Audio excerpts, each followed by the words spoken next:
Hey guys, welcome back. Ricky here. Alright, today I'm sharpening my Shun Classic Chef knife on the 90 watt 400. This is the 90 watt Superstone 400, mind you.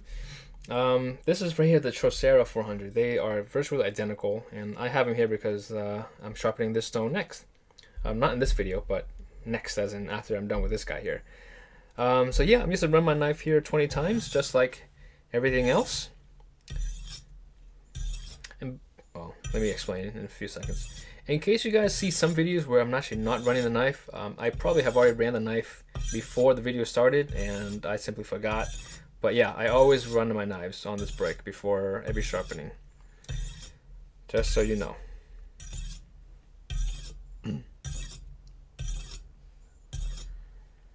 Okay, I don't know how many that is, but I think that's 20.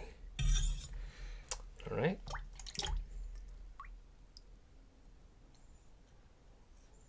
Okay, and the stone has been cleaned already from a previous session, so I'm just gonna re-wet the stone, make sure it's pull any sort of any large objects off of my palm here.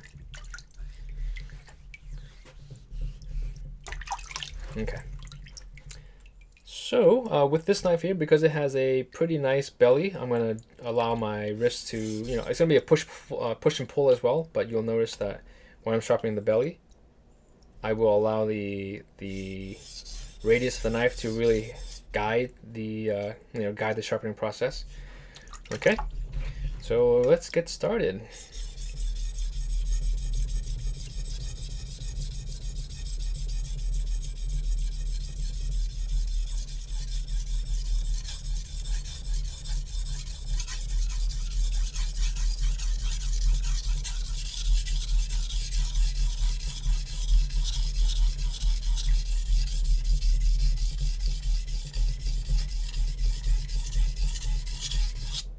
Okay, so you guys, as I always explain, when I am sharpening the tip of the knife, I like to go and really get the sides, the top and bottom sides of the whetstone.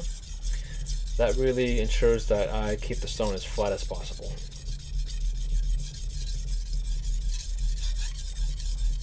Okay, so right now you can see that my wrist is relaxed and I'm allowing the knife to kind of rock itself.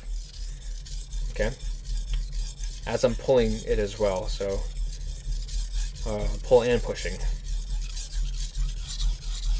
Then when I get to the flat spot of the knife, I go more of a push and pull, more linear style.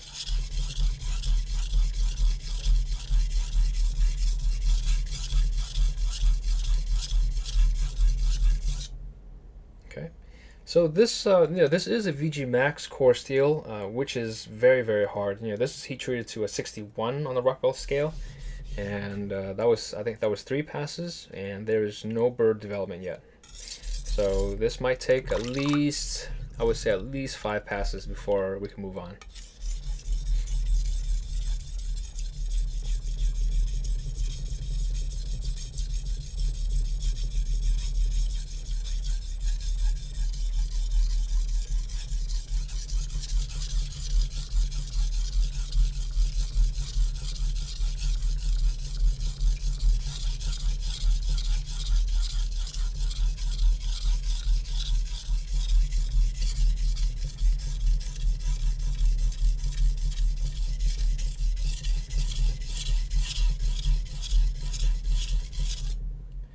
Okay, yeah, that was 4 passes, and we're not quite ready yet. So we're starting to see limitations of this stone, of the Superstone, at least in the 400 grit, and this is 61, so it's getting a little bit hard for this stone, and so definitely can still sharpen a knife with a 61 Rockwell, but it's just going to take longer.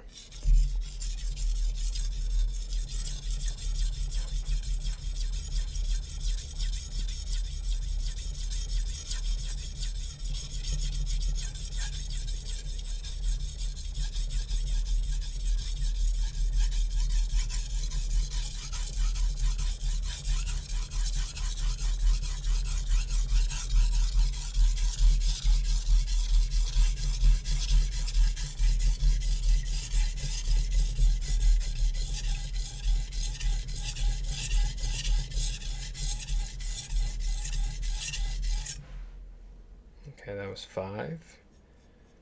And I think one more pass, okay?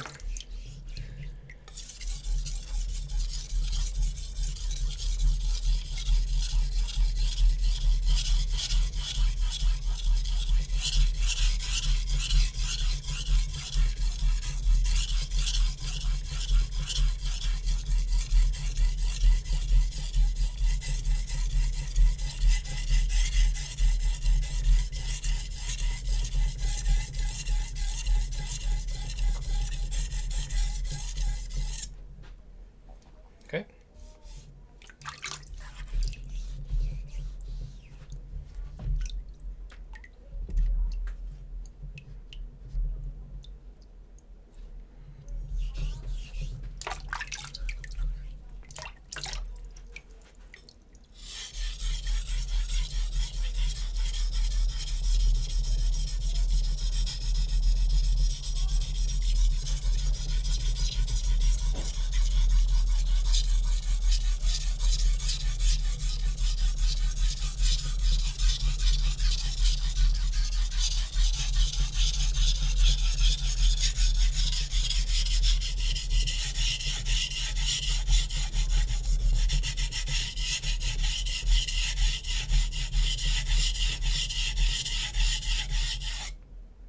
Okay.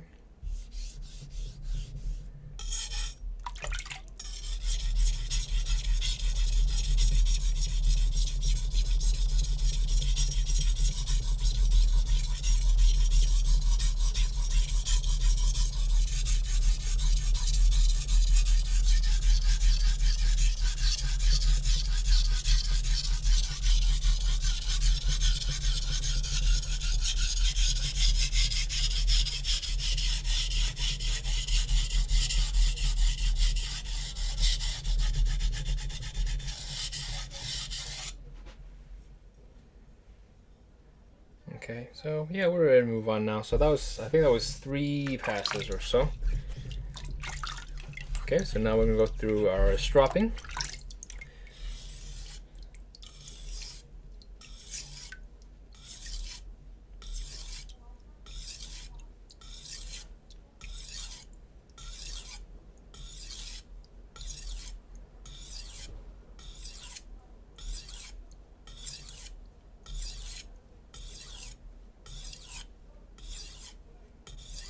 Okay, so that was 20 times, just because this is a softer stone.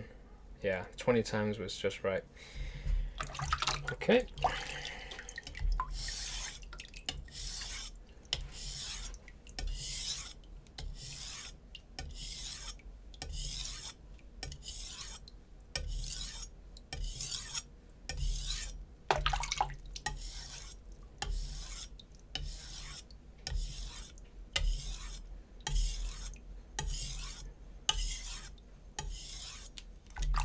Okay, so you see the stone is starting to load up now, and my rubbing is helping, but not really removing the deep embedded particulates.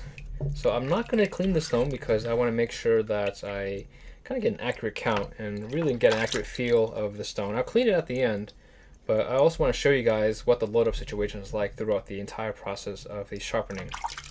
Okay, so now we'll go down to 16.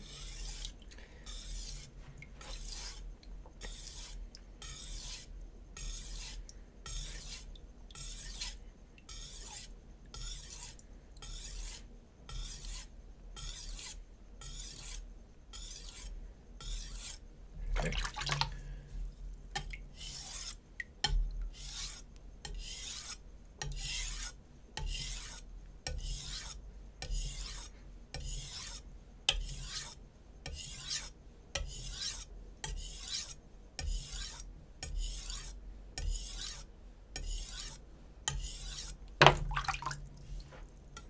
Now we'll go down to 12.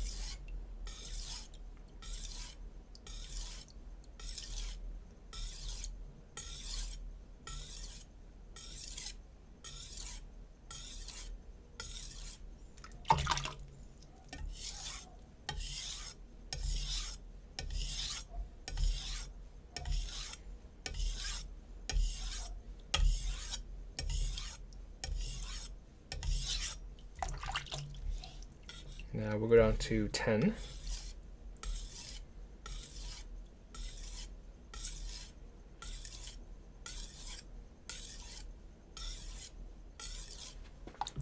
Okay. Now 10 on this side as well.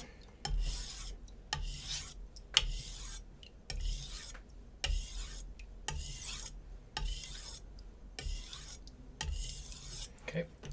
Now we'll go down to 8.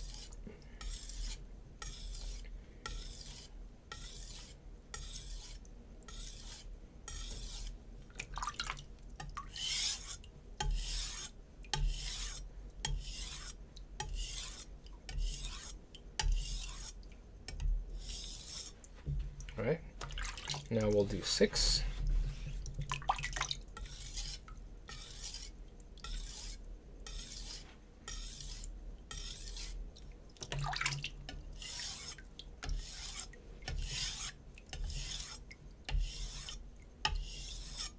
Okay, now I do 4.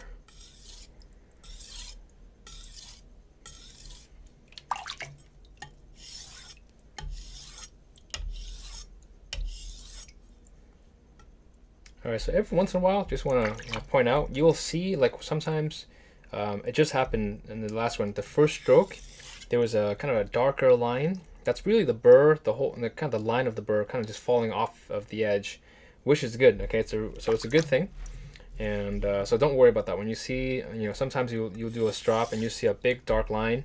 It's gone now, but that's basically the burr falling off of the edge.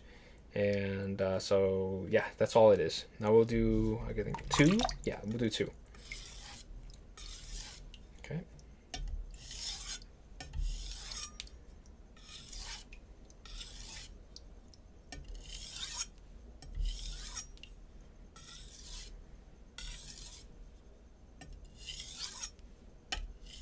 Now you can hear the stone is really silent.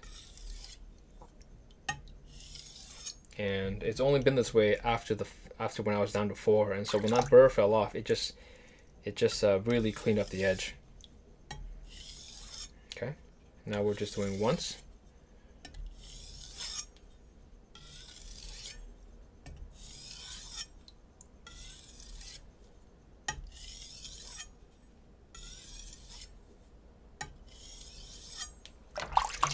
All right. So we're gonna do a quick cleanup here of the stone. So this is what I've been using. It's been working really well. It's just a rust eraser. You can buy this on Amazon. I'll post a link below. This thing is great. Okay, I'll show you how it works. Okay.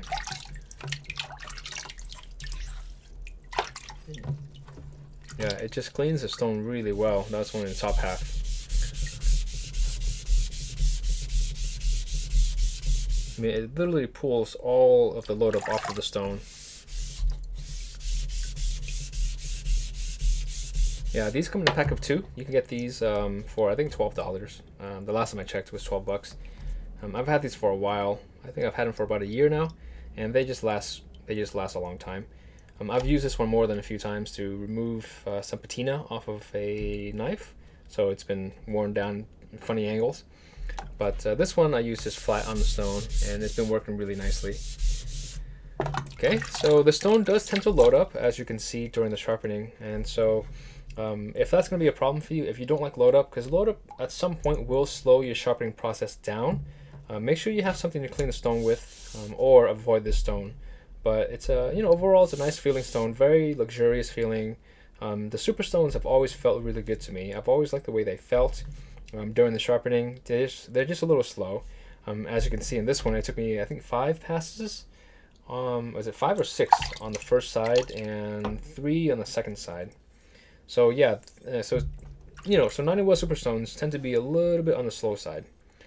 But if you can overlook that, they're great stones. And also keep in mind, I'm running my knife on a brick. Okay, so normally if you guys were sharpening your knife on a weekly or a bi-weekly basis, you probably wouldn't need 6 passes, just because this knife would not be worn down the way I wear them down.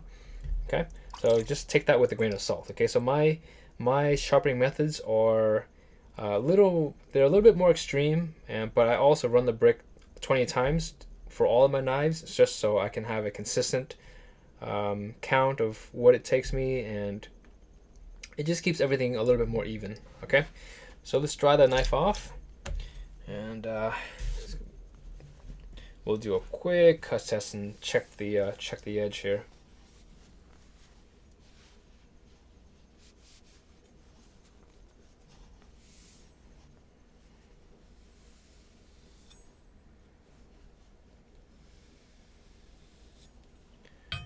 All right.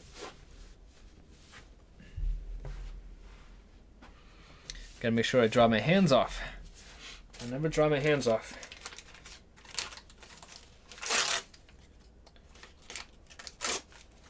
I'm running out of paper. Oh man, this is like my last sheet. I don't know what to do. Stay calm, stay calm. All right, here we go. Okay, so we'll do. Look at that. Oops. I went backwards there. Alright, so the paper is, as you guys can see, pretty shot.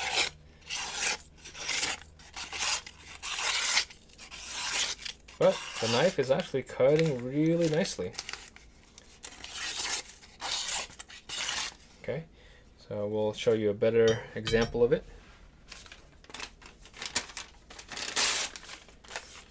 Alright, here we are. Yeah, so it's from edge to edge, really clean. Okay, so the 3 swerve cuts are nice. We'll do some feathering here.